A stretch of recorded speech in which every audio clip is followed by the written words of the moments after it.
jirtu guyyaa haaraa viidiyoo haaraa fi iddoo haaraa wal deebinee jira. Kan inni itti argamu magaalaa Baabbileeti. Magaalaan Baabbilee daandii guddicha magaalaa Finfinnee irraa kaasee hanga magaalaa Jijjigaatii fi sanii achi deemu irratti argamti.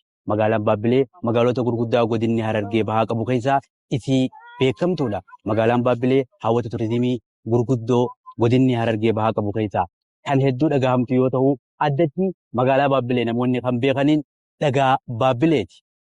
Dhagaa uumamni isaa ajaa'iba ta'e.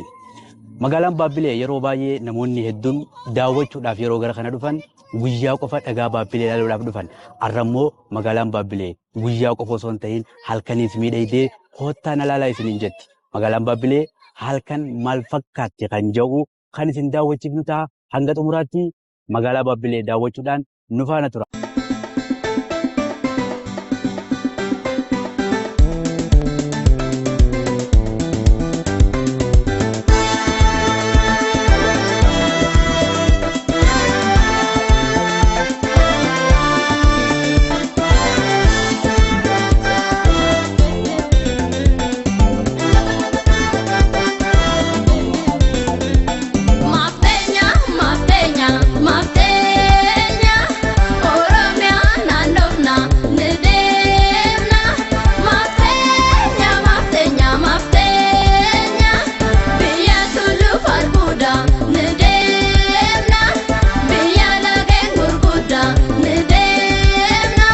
Daawwattoota keenya akkuma jalqaba irraa kaafnee isin garsiisaa turretti guyyaa osoo hin taane galgala magaalaa Baabbilee daawwachuudhaaf dhufnee as jirra.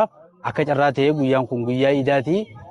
Kuni paarkii Haariyaa yeroo dhiyootti eebbifame waan ta'eef jecha haala gaariin hawaasni xiqqaa guddaan asitti walitti bahee iida dabarsaa kan jirudha. Asitti maal fakkaata? Kun osoo hin turin duroo namoonni har'a naannoo kanatti iidaa turan akkamitti iidaa turan kan jedhu isin daawwachiifnaa nu faana tura.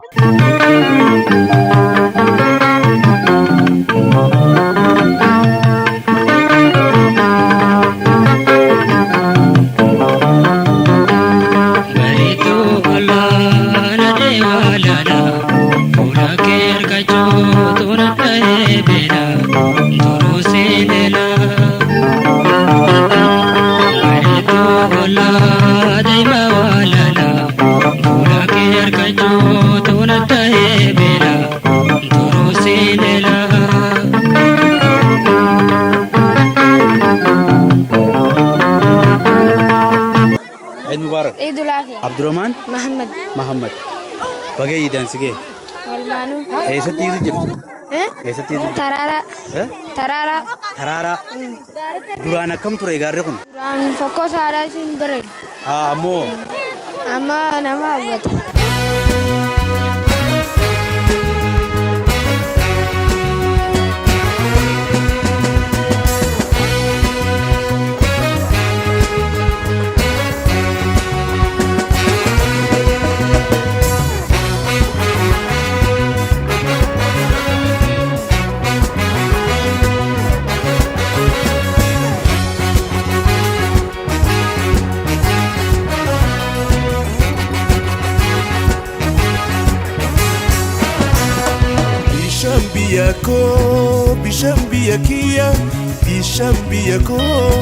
Bishambiya kiya way dhalata fadisi amma jiraata Baabbileeti. Baabbilee iidatana malee itti iddee beekta? Iidee hedduun iidee waggaa 12 finti makana. Garaagarummaan iidatanaatii fi iidota duraanii maali? Uti duraan iidata akka farraa kaasee eega warra biraa ba'an iida lammaffaa fi akkana biyya namaa yaa turre Finfinnee Dirre Dhawaa Jijjiga yaa turre bashannanaaf. Ammoo gin eega Baabbilee kan nu tolchan biyyoota keenya keessatti amma fataa jechaa jirra jechuudha. Kaabiraatillee itti safarreeti hotaa jenneeni magaalaa teenya kantiibaa keenya akka bareechaa jira waan ta'eef asuma qilleensa bareedaa haara bareedaa fi yeroo gammachuu asuma dabarsaa jirra jechuudha. Kantiibaa keessa maqaan eenyu? Najjaash. Kantiibaa magaalaa Baabbilee kabajamoo obbo Najjaash siifi waayilootan kee sadarkaa biyyaatirraa naannoo hanga aanaa Baabbileetitti hojimaata gaarii hojjetan kanaaf galatoomaa isiniin jenna. Isin dhufuu keessaniif hedduu takka galatoomaa isin jaalanna.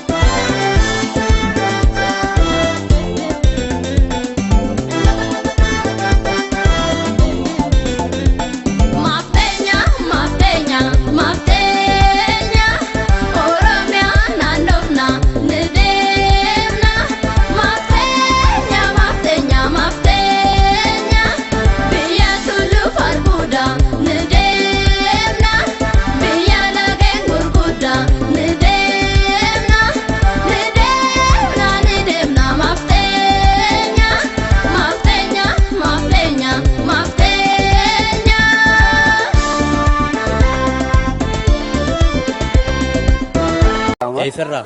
Bunnoo Beddellee Cawwaqaa. Bunnoo Beddellee. Yaa Cawwaqaa. Obsaa Musaa naan jedhani. Obsaa Musaa. Eessarraa? Godina Bunnoo Beddellee aanaa Cawwaqaa irraa kan dhufne. Bunnoo Beddellee iluu baabur jechuudha. Waa. Haa ta'u. Anillee Ahmad Nuureetiin jedhama. Godina Bunnoo Beddellee aanaa Cawwaqaa. Warra 96 achi qubate. Akkuma tasaa as dhufnee ol agarre. Iddoon itti argamnu kun magaalaa Baabbileeti. Akka tasaa ta'ee guyyaan guyyaa iidaati. Akkamitti dabarsaa jirtanii Iida Baabbileetti? Nuti Hararii dabarsine jennee dhufne.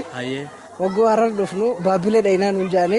Nu fidan amma deegee hodhan turre eega dhufne. Amma dhuftan? Amma ol seenne. Akkamitti ilaaltan duba? Amma laalu jirra. Akkuma gartanoo? Baay'ee nu tolaa jira. Keessa kunneen nama irraa gammannu hundi wallaallee lafuma irraa gammannu. Gara hamaani. Baabbilee tun duraan namni guyyaa qofa dhufa. Garuummaa paarkiin kunis hojjetamee guyyaa qofa osoo hin taane namni galgala akka dhufuufis. Wanni halkan laalanis. Akka jirtutti. Hedduu waan namatti tolu. Jijjiirama. Nillee kanuma argaa jiru. Waan namatti tolu. Ulfaadhaa galatoomaa Iida gaarii.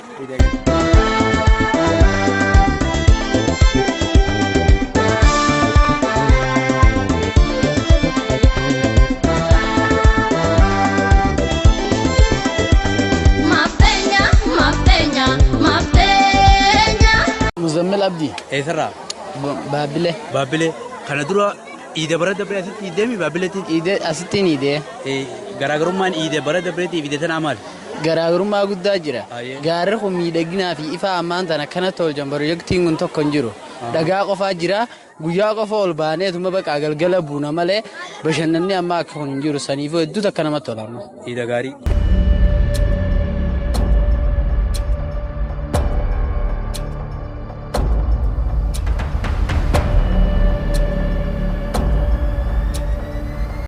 Sofiyaan Mahammadiin jedhama. Sofiyaan Mahammad. Hojjetaa mootummaatis jiraataa magaalaa Baabbileeti. Hojjetaa mootummaatis jiraataa magaalaa Baabbileeti. Ani Baabbilee kana dura yeroo hedduun dhufa garuu Baabbilee irra guddinsa guyyaa dhufee dhagaa laalee deemuu malee halkan taa'u takkaan hawwine har'a immoo bakka kana arguudhaafin halkan taa'ee garaagarummaan Baabbilee bara kanaa fi iidota biraatii fi iidota kanaan adda godhu. Sirri waa hedduu jira. Bara kana tarkaanfii mootummaan keenya fudhateen bulchiinsi magaalaa keessattuu kantiibaan keenyaa fi fudhateen hojii piroojeektiilee gurguddoo fayyadamummaa dargaggootaa mirkaneessan hedduu hojjete. Kanneen akka paarkii gaara tarree ifaa istireet laayitii ifaa daandii kooridarii hojii misoomaa hedduu hojjete. Keessattuu kan adda godhu halkan nama haayu dura namni guyyaa dhufee dhagaa Baabbilee ilaalee hota amma immoo halkan tureetiin daandii kooridaraa irra bashannanee miilaan makiinaan osoo hin taane miilaan deemee galaa jeeti wakiba ammas gaara tarree ol baheetiin bashannanee maatii isaatii wajjin gaara tarree ka duraan aduu guyyaa qoree firraa guuraa qancaareen asiin nama waraanaa asiin dhagaa firraa eegaa keessa ol bahee footoo takka maddii gubbaa saniin adaamii jala ka'ee deemu amma immoo gattaa'ee bakka haaraaf galfannaa isaa bakka iddoo bashannanaa bishaan faafaatee akkasitti maatii isaatii wajjin waan itti bashannanan waan jiru amma garaagarummaan bara kanaa fi bara darbee garaagarummaa guddaa jira. Isinis warri bakka kana hojjetanis warri bakka kana eedanis ulfaadhaa galatoomaa Iida gaarii. Iida gaarii sana ta'uu galatoomaa.